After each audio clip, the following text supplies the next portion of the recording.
A blind man walks into a restaurant and sits down. The waiter, who is also the owner, walks up to the blind man and hands him a menu. "I'm sorry, sir, but I am blind and can't read the menu.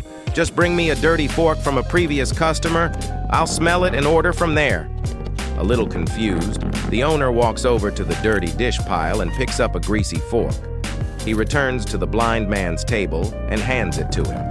The blind man puts the fork to his nose and takes in a deep breath. "Ah, yes. That's what I'll have. Meatloaf and mashed potatoes."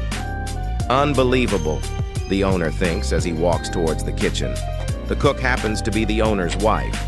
He tells her what had just happened. The blind man eats his meal and leaves. Several days later, the blind man returns, and the owner mistakenly brings him a menu again. "Sir, remember me? I'm the blind man." "I'm sorry. I didn't recognize you. I'll go get you a dirty fork." The owner retrieves a dirty fork and brings it to the blind man. After another deep breath, the blind man says, "That smells great. I'll take the macaroni and cheese with broccoli." Walking away in disbelief, the owner thinks the blind man is screwing around with him and tells his wife that the next time the blind man comes in, he's going to test him. The blind man eats and leaves. He returns the following week, but this time the owner sees him coming and runs to the kitchen. He tells his wife, "Mary, rub this fork on your panties before I take it to the blind man." Mary complies and hands her husband the fork.